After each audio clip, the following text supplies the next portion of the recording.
Gold trusted gold buyers మీరు తాకట్టు పెట్టిన బంగారాన్ని విడిపించి ఈ రోజు ఉన్న మార్కెట్ ధరకు కొనబడును.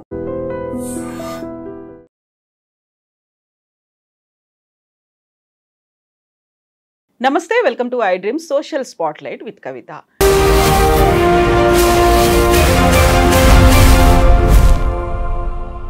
చిలుకూరు ఆలయ అర్చకులు రంగరాజన్ మీద వీరరాఘవరెడ్డి అటాక్ తర్వాత బోల్డ్ అన్ని అంశాలు ప్రస్తావనలోకి వస్తున్నాయి, ప్రశ్నలుగా మిగిలిపోతున్నాయి.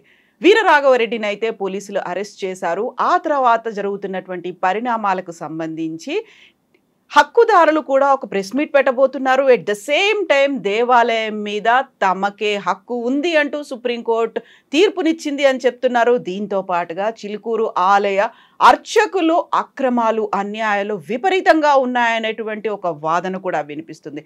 యాక్చువల్గా చిలుకూరు ఆలయానికి సంబంధించి హిస్టరీ ఏంటి, ఎందుకనేది ఎండోమెంట్ పరిధిలో లేదు, వంశపారంపర్యంగా అదే కుటుంబం ఎందుకని అర్చకత్వం చేస్తోంది, వీటన్నిటికీ సంబంధించి వివరాలు తెలుసుకుందాం. మనతో పాటుగా చిలుకూరు ఆలయానికి సంబంధించి చిలుకూరు ఒక భక్తి విప్లవం అనే ఒక డాక్యుమెంటరీని గతంలో తీసినటువంటి సీనియర్ జర్నలిస్ట్ మనతో పాటుగా ఉన్నారు భరద్వాజ గారు. సార్ నమస్తే. నమస్తే అండి. సార్, చిలుకూరు ఆలయం ముందు నుంచి అదొక వీసాలకి ఒక టెంపుల్ లాగా ఉంది. అంతకు ముందు కూడా చిలుకూరు ఆలయానికి సంబంధించి ఒక విశిష్టత అనేది ఉంది అనేది ఎండోమెంట్ పరిధిలోకి లేదు అనేది సడన్గా ఒక రామరాజ్య స్థాపన కోసం కొంతమంది గ్యాంగ్ వెళ్ళారు, అటాక్ చేశారు. ఆ తర్వాత 2 రోజులు కామ్గా ఉన్న తర్వాత బయటకు వచ్చింది, పోలీసులు అరెస్ట్ చేశారు.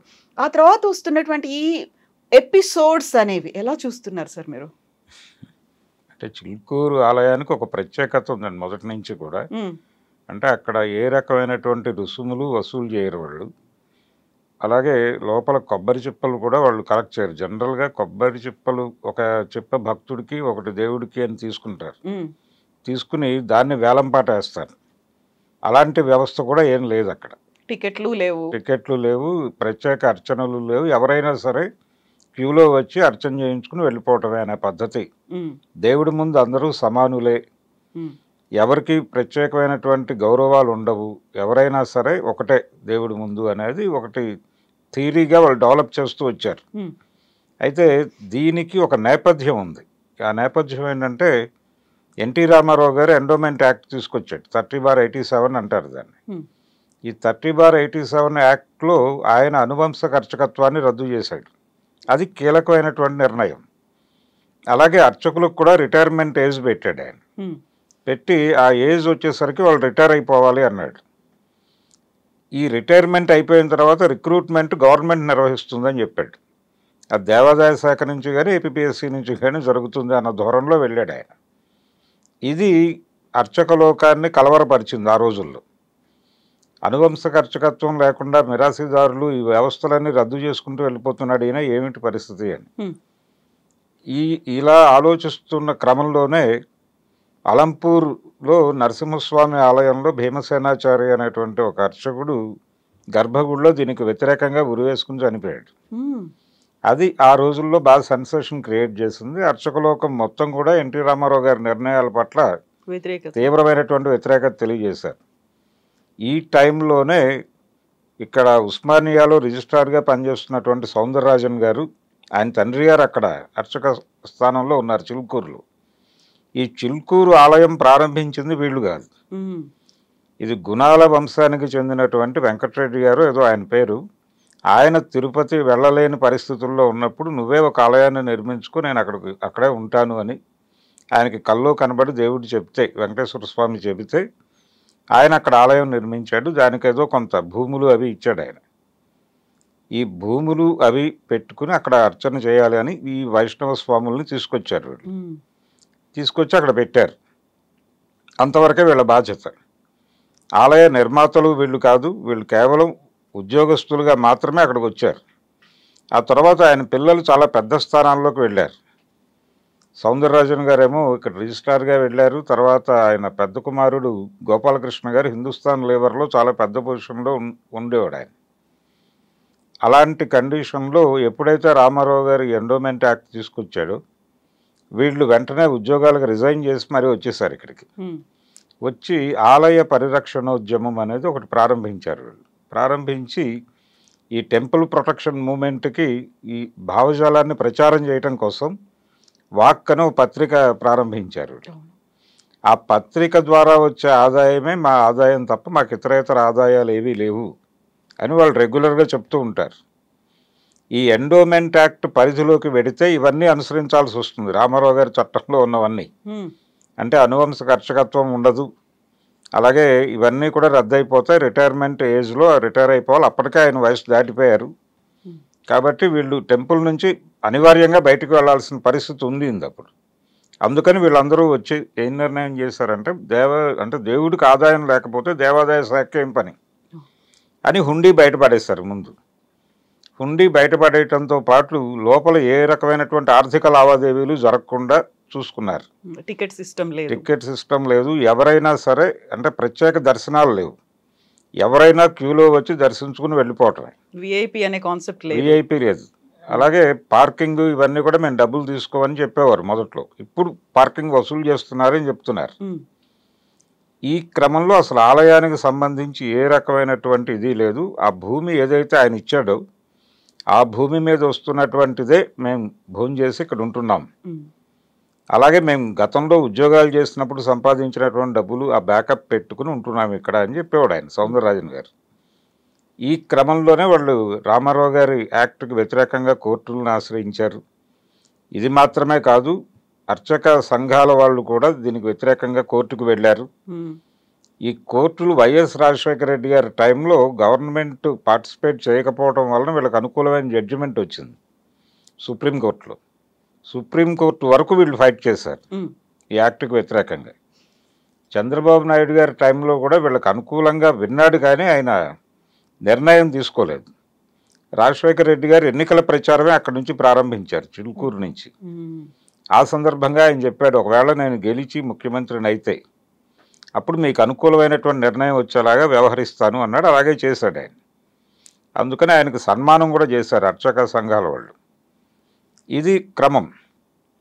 ఈ క్రమం అంతా అయిపోయింది, అంటే ఆ ఫైట్ అయిపోయింది, దాని తాలూకా ఫలితాలు వచ్చేసినాయి.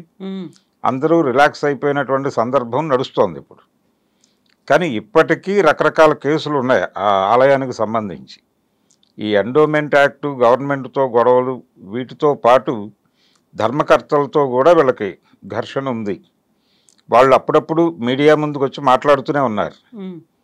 ఇంతకు ముందు కూడా ఇంటర్వ్యూలు ఇచ్చారు ఆ వంశానికి చెందిన వాళ్ళు.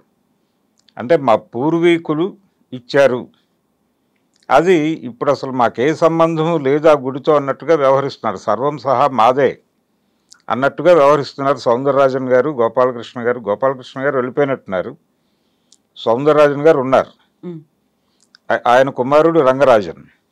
ఈ రంగరాజన్ అలాగే సౌందరరాజన్ వీళ్ళందరూ కూడా ఇక్కడికి వచ్చిన తర్వాత ఇది మాదే అన్నట్టుగా వ్యవహరిస్తున్నారు. మాకేమీ చెప్పడం లేదు, మా ప్రమేయం ఉందని కూడా వాళ్ళు అనుకోవడం లేదు.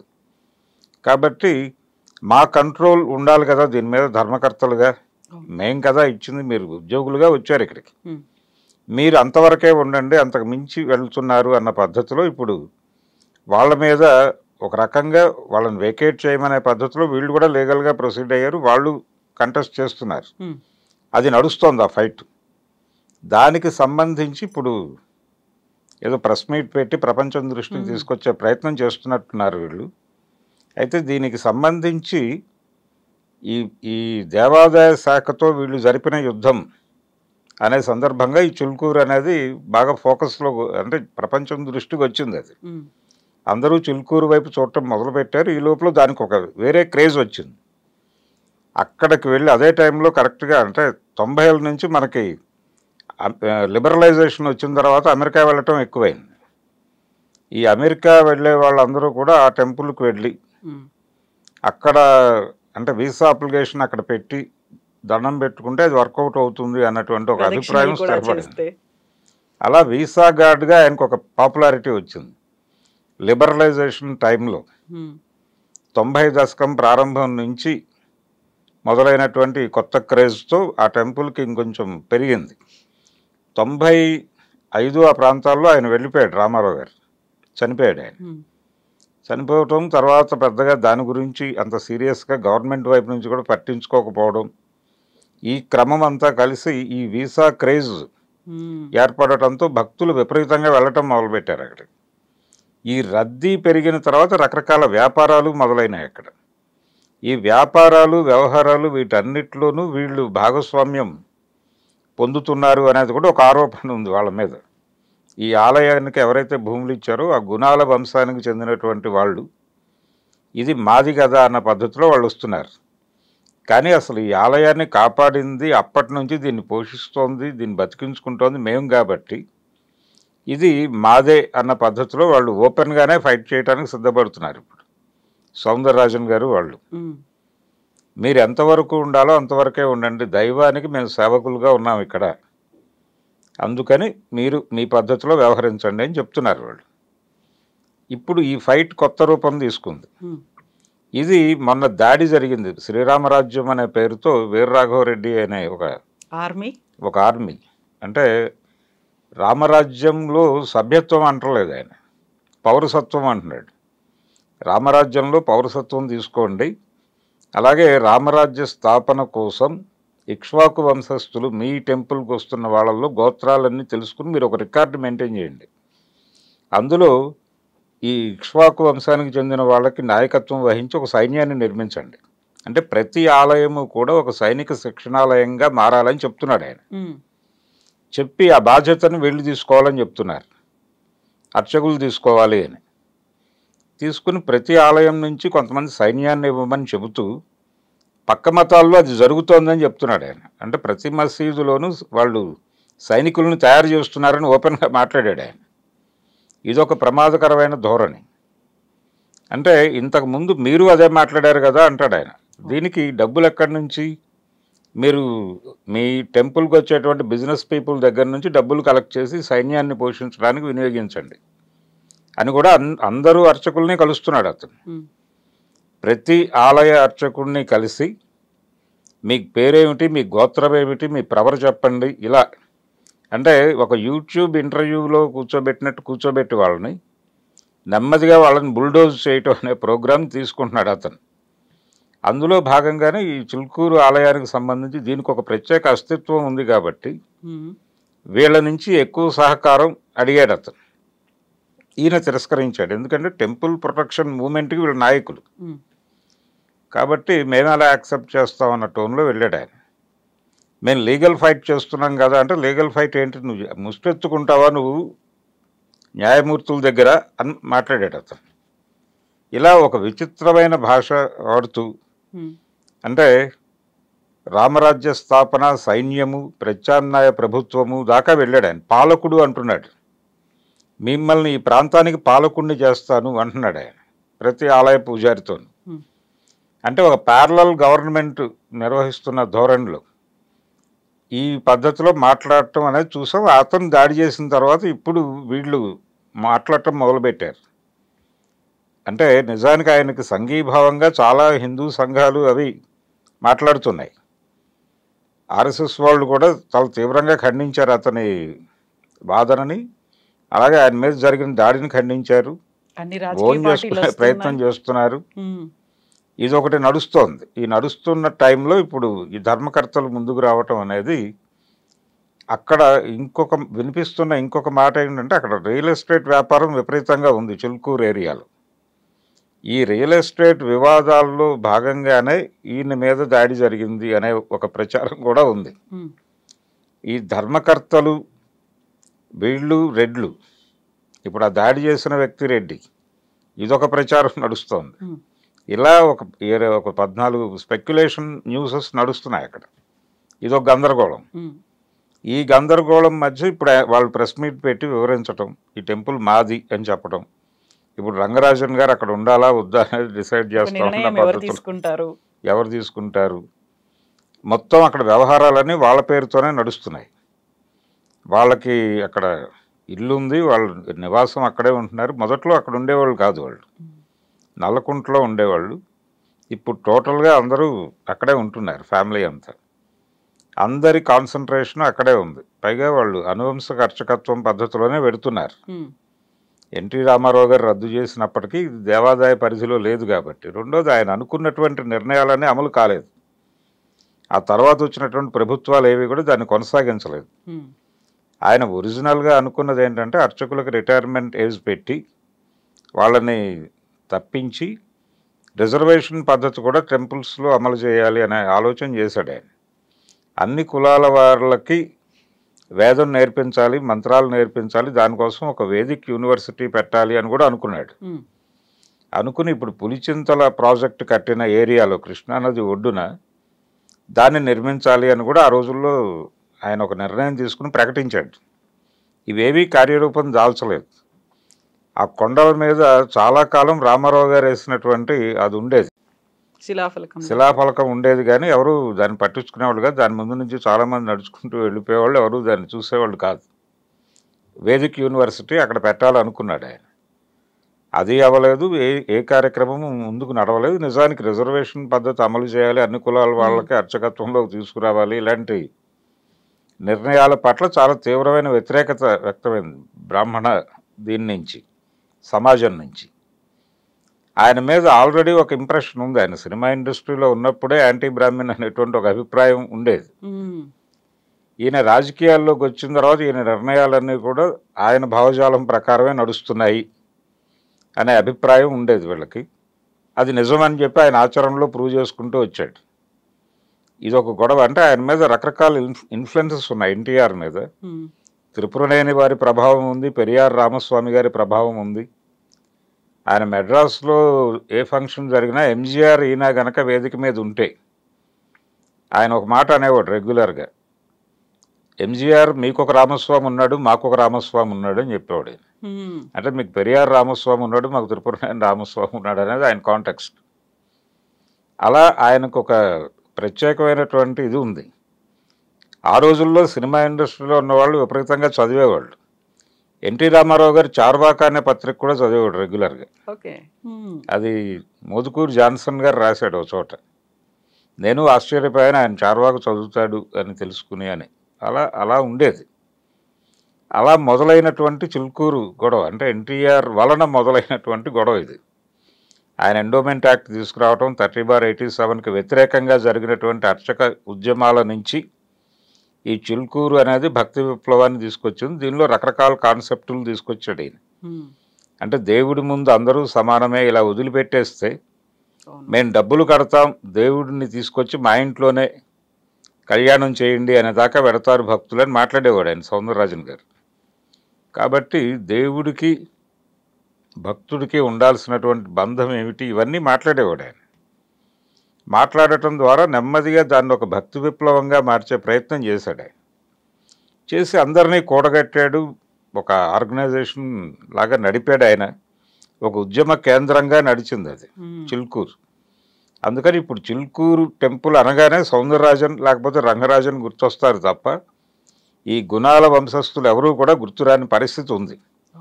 దాంతో ఒక ఐడెంటిటీ క్రైసిస్ కూడా ఉంది వాళ్ళకి.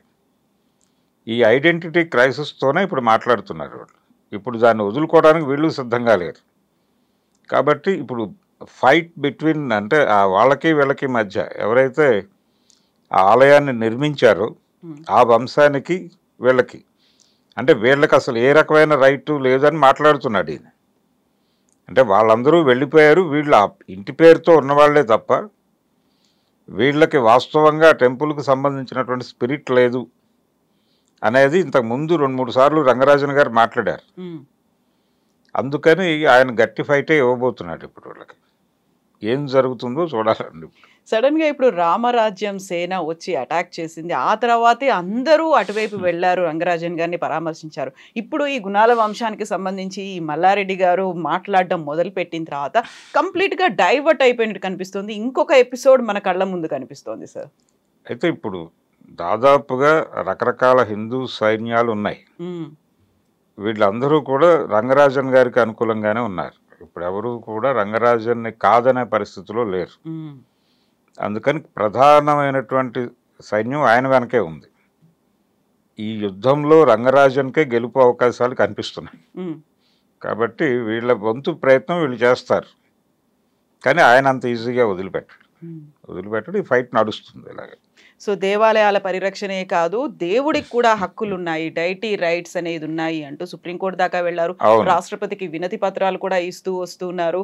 సో దాడులు జరగకుండా, దేవాలయాల ఆక్రమణలు జరగకుండా చూడాలనేటువంటి ఒక ఫైట్ పెద్ద ఎత్తున దేశవ్యాప్తంగా చేస్తున్నారు రంగరాజన్ గారు. అంటే ఆయన చెప్తోంది ఏంటంటే ఆలయము అనేది దేవుడికి అర్చకుడికి సంబంధించిన వ్యవహారం. అక్కడ గుడి కట్టమని చెప్పింది దేవుడు, కట్టిన వాడు దేవుడు ఆయన ఎంపిక చేసుకున్నాడు అంతవరకే. అంత మాత్రం చేత సర్వం సహా అదే కుటుంబం అంటే కుదరదు. అంటే తాను అక్కడ వెలియాలి అని ఆయన అనుకున్నాడు కాబట్టి వెలిసాడు. ఇది అంటే రామాయణంలో కూడా ఒక ఇంప్రెషన్ ఇస్తారు. అంటే విష్ణుమూర్తి తాను మానవ జన్మ ఎత్తాలి అనుకున్నప్పుడు ఎవరికి జన్మించాలి అనేది ఆయనే ఎంపిక చేసుకున్నాడు. అంటే ఆయనే ఒక ఎంపిక చేసి వీళ్ళైతే బాగుంటుంది, ఈ గర్భాన పుట్టాలి అని ఆయనే నిర్ణయం తీసుకుని జన్మించాడని చెప్తారు. ఆ విధంగా ఈ గుణాల వంశస్థుడిని ఎంపిక చేసుకున్నాడు అంతే తప్ప ఆయన వీళ్ళకేం ప్రమేయం లేదు అనేది వీళ్ళ ఆర్గ్యుమెంట్. అంటే భగవంతుడికి అర్చకుడికి సంబంధించిందే ఆలయం, మిగిలిన వాళ్ళందరూ కూడా నిమిత్త మాత్రులే అన్న ధోరణిలో ఈయన ఆర్గ్యుమెంట్ అంతా నడుస్తోంది. దానికి సంబంధించి ఆయన విస్తృతమైన ప్రజాభిప్రాయాన్ని తనకు అనుకూలంగా కూడగట్టుకోగలిగాడు. ఒక రకమైన వర్గ పోరాటం లాంటిది ఇది. అంటే అర్చకుడికి ధర్మకర్తకి మధ్య యుద్ధంలా మార్చాడు దీన్ని. అంటే గవర్నమెంట్తో ఫైట్ చేసి విజయం సాధించినటువంటి చరిత్ర ఉంది మాకు, కాబట్టి మీతో ఫైట్ చేయటం మాకు పెద్ద కష్టమేం కాదు అన్న ధోరణిలో వ్యవహరిస్తున్నారు. వీళ్ళేమో భూములు మావి, గుడి మాది, మేము కట్టినటువంటి గుడిలో మీ అజమాయిషి ఏమిటి అనేది ఒక టెనెంట్ పద్ధతిలో చూస్తున్నారు వాళ్ళు. అంటే సౌందరరాజన్ గారి కుటుంబాన్ని ఇప్పుడు వేకేట్ చేయమంటే ఇల్లు ఇప్పుడు ఎవరైనా సరే టెనెంట్ యాక్ట్ ప్రకారం కూడా వీళ్ళకి సాధ్యమయ్యే పని కాదు అది. అంటే ఒక ఇంట్లో ఇంతకాలం అద్దెకున్న వాళ్ళకి ఏదో మేరకు హక్కు ఉంటుంది అన్న ధోరణిలో ఆయన వెళితే ఇప్పుడు వీళ్ళు ఏం మాట్లాడగలరు అనేది ప్రశ్న. సార్ మీరు ఇప్పుడు ఒక మాట చెప్పారు, గతంలో ఎన్టీఆర్ వేదిక్ యూనివర్సిటీ అనేది పెట్టాలని, అందరికీ అందులో చదువు చెప్పాలి, ఆ తర్వాత అందరూ గుళ్ళల్లో అర్చకులుగా చేయాలి అనేది. ఇదే కాన్సెప్ట్ని గతంలో రంగరాజన్ గారు మునివాహన సేవ అనేది చేశారు, ఒక దళితుని భుజాల మీద ఎత్తుకున్నాడు. ఆ తర్వాత ఆయన్ని కూడా ఒక వేద నేర్పించి ఒక గుళ్ళో ఆయన్ని కూడా అర్చకుడిగా చేశారు. అవును. అంటే ఇదంతా అంటే మేము కూడా ఇదంతా చేస్తాము అని అది వీళ్ళ నాయకత్వంలో జరగాలి, అది వీళ్ళ గొడవ. ఇప్పుడు తిరుమలలో కూడా కొద్ది రోజులు దళిత గోవిందం అనే పేరుతో ఒక కార్యక్రమం నడిచింది. అంటే అది భూమన్ కరుణాకర్ రెడ్డి టైంలో తీసుకొచ్చారు. అది అంతకు ముందు కూడా కొంతమంది మాట్లాడారు. ఇది అంటే దళితులకు కూడా అవకాశం కల్పించాలి అని మాట్లాడతారు, కానీ ఏ మేరకు ఎక్కడ అవకాశం కల్పించాలి అన్న దగ్గర మళ్ళీ కనిపించని నిబంధనలు అమలు జరుగుతూ ఉంటాయి. ఈ దళిత గోవిందం పేరుతో దళితవాడల్లో ఆలయ నిర్మాణాలు జరిపింది టీటీడీ. అక్కడ అర్చకుడిగా ఎవరు ఉండాలి అన్న దగ్గర మళ్ళీ సమస్య. అక్కడ అర్చకులుగా వీళ్ళని పంపిస్తారు. ఎవరికైతే దళితులకి వీళ్ళు నేర్పుతారో వాళ్ళని పంపిస్తారు తప్ప వీళ్ళు వెళ్ళి అక్కడ అర్చకత్వం చేయడానికి ఇబ్బంది. అందుకని కుల వివక్ష అనేది ఉంది. కాకపోతే అప్పుడప్పుడు ప్రోగ్రెసివ్ మేము అని చెప్పుకోవడం కోసం ఈ సౌందరరాజన్ గారి దళితుడిని భుజాన్ని కూర్చోబెట్టుకోవడం లాంటి కార్యక్రమాలు నడుస్తాయి. అంటే గుర్రం జాషువా గారికి విశ్వనాథ్ సత్యనారాయణ గారు గండపెండరం తొడిగారు అనేది ఒక ఉదాహరణగా చెప్తారు. సాహిత్య రంగంలో అలాంటివి ఉండవు అని, కానీ ఉంటాయి. కానీ కొన్ని సందర్భాల్లో అవతల వాళ్ళ ప్రతిభను గుర్తించి అలాంటివి కూడా జరుగుతాయి. దాన్ని ఉదాహరణగా చూపించి లేవు అనుకోవటం తప్పు. అలాగే సౌందరరాజన్ గారు ఆయన్ని భుజాన్ మీద కూర్చోబెట్టుకున్నాడు కాబట్టి వీళ్ళకి అలాంటివి ఏమి లేవు అనుకోనక్కర్లేదు, ఉంటాయి. కానీ వాళ్ళు ఒక మూమెంట్లోంచి వచ్చిన వాళ్ళు అర్చకులు. పర్టికులర్గా చిలుకూరు అర్చకులు ఏది చేసినా చాలా స్ట్రాటజిక్గా ఉంటుంది, వాళ్ళ స్ట్రాటజీ నుంచి డివియేట్ కారు. అందుకని రామరాజ్యం కోరుకునేటువంటి సౌందరరాజన్ గారి కుమారుడి మీద రామరాజ్యం పేరుతో దాడి జరగటం అనేది ఒక విచిత్రమైనటువంటి ఐరనీ అనే పద్ధతిలో మాట్లాడుతున్నారు అందరూ. అవును. సో ఇప్పుడు వీర రాఘవరెడ్డి కూడా హైకోర్టుకు వెళ్తున్నారు, నా మీద ఉన్నటువంటి కేసును కొట్టేయాలి అనేటువంటి వాదన ఆయన కూడా చేస్తున్నారు. ఒకవేళ ఆయన కనుక బయటికి వస్తే మళ్ళీ ఆయన రివైవ్ చేస్తారా ఈ ఉద్యమాన్ని, మళ్ళీ దేవాలయాల చుట్టూ మళ్ళీ చిలుకూరు దగ్గరికి రావడం అనేది అవుతుందంటారా? అంటే ఆయనకు ఒక ప్రోగ్రాం ఉంది. ఆయన ప్రోగ్రాంలో ఆయన వెళ్తున్నాడు. రామరాజ్య సాధన ఆయన ప్రోగ్రాం. అంటే రామరాజ్య సాధన కోసం ఇప్పుడున్నటువంటి ప్రభుత్వాలని వీటన్నిటిని కూడా పక్కకి నెట్టేసి ఆయన రాజ్యాన్ని స్థాపించేటువంటి ప్రయత్నంతో ఉన్నాడు ఆయన. అందుకని సాయుధ పోరాటం చేయాలి ఈ ప్రభుత్వాలను పక్కకు తొలగించడానికి అన్న ధోరణిలో ఆయన సైన్యాన్ని రూపకల్పన చేస్తున్నాడు. ఇప్పుడు అడవుల్లో నక్సలైట్ పార్టీలు ఎలాగైతే ఈ ప్రభుత్వాలను కూలదోసి ప్రజారాజ్యం తీసుకురావడానికి సైనిక నిర్మాణం జరుపుతున్నాయో, రామరాజ్యం తీసుకురావడానికి నేను కూడా సైనిక నిర్మాణం చేస్తున్నాను అంటున్నాడు ఆయన. అందుకని ప్రభుత్వాలు అంత తేలిగ్గా ఆయన వదిలిపెట్టవు ఇప్పుడు. రెండోది, ఆయనే చెప్పుకున్నట్టుగా నేను కోర్టుల్ని యాచించను అని మాట్లాడాడు ఆయన. మరి ఇప్పుడు బెయిల్ కోసం యాచిస్తాడా అని ప్రశ్నిస్తున్నారు వీళ్ళు. ఏది, ఈ అర్చక సంఘాల వాళ్ళతో పాటు అనేక హిందూ సమూహాలు ఉన్నాయి. ఈ సమూహాలన్నీ ప్రశ్నిస్తున్నాయి అతను, నువ్వు ముష్టెత్తుతావా జడ్జి దగ్గర బెయిల్ కోసం, అందుకని నువ్వు బెయిల్ అడగద్దు, నువ్వు అలా ఉండి ఫైట్ చేయి, నువ్వు కంటెస్ట్ చేయి, అంతే తప్ప బెయిల్ ఎలా అడుగుతావని ఓపెన్గా వాళ్ళు మీడియా ముందుకు వచ్చి మాట్లాడుతున్నారు హిందూ సంఘాల ప్రతినిధులు. అయితే వీరరాఘవరెడ్డి ఆవిర్భావము వీటన్నిటికీ కూడా ఒక నేపథ్యం. ఇప్పుడు అనేక సంఘాలు పుట్టాయి. అంటే ఈ దేశంలో హిందూ రాజ్య స్థాపన అనేది కనిపించకుండా ఒక అండర్ ప్లేలో నడిపి ఇక్కడ హిందువులకు విపరీతమైన అన్యాయం జరిగిపోతుంది అనే ప్రచారం ద్వారా, అంటే మెజారిటీ మతం ప్రమాదంలో ఉంది అని చెప్పి మెజారిటీ మతం మొత్తాన్ని తన ఓట్ బ్యాంకుగా కన్సాలిడేట్ చేసుకోవడానికి ఒక రాజకీయ పార్టీ 80 నుంచి కసరత్తు చేస్తోంది, భారతీయ జనతా పార్టీ. అంతకు ముందు జరిగింది, అది జనసంఘ్ పేరుతో జరిగింది. మధ్యలో జనతా పార్టీలో వెళ్ళారు వాళ్ళు.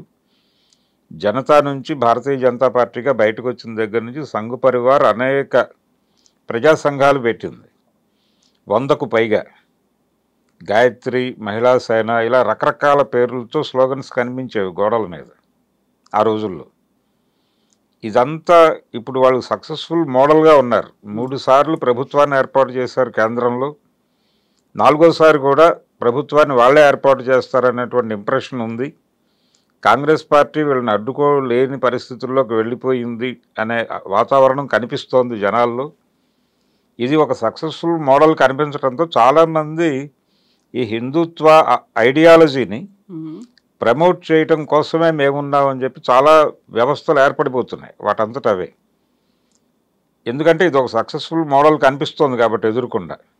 అలా ఏర్పడిందే ఈ రామరాజ్యం.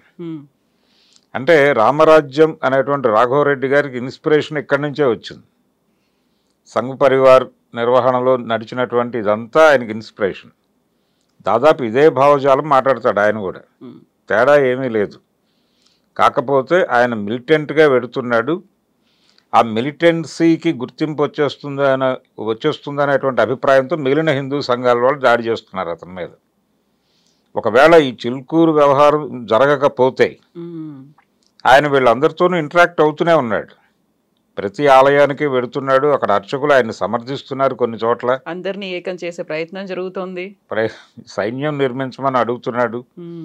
అంటే కాన్స్టిట్యూషనల్గా అతను చేస్తోంది తప్పే. రెండోది, ఒక విచిత్రమైన వీడియో బయటకు వచ్చింది అతనికి సంబంధించి. అతను ఒక ఆడియో, అతను ఒక సిఐతో మాట్లాడుతున్నాడు, భీమవరం సిఐతో మాట్లాడుతూ, సిఐ గారండి అంటాడు. అవును అంటాడు ఆయన. నేను కలెక్టరేట్లో ఉన్నానండి, ఎవరో ఒక మహిళ కలెక్టర్గా ఉంది అక్కడ ఆ టైంలో, ఆవిడ్ని మేము అరెస్ట్ చేయబోతున్నాం, మీరు వస్తే మీకు అప్పచెప్తాం అంటాడు సిఐతో. కలెక్టర్ని అరెస్ట్ చేయటం ఏమిటి అంటే, లేదా ఆవిడ ప్రజా వ్యతిరేక నిర్ణయాలు తీసుకుంటున్నారు కాబట్టి రాజ్యాంగంలో ఒక ఇది ఉంది, ప్రజలు వాళ్ళకి ఇబ్బంది కలుగుతుంది అనుకుంటే కనుక ఎవరినైనా అరెస్ట్ చేయవచ్చు అని.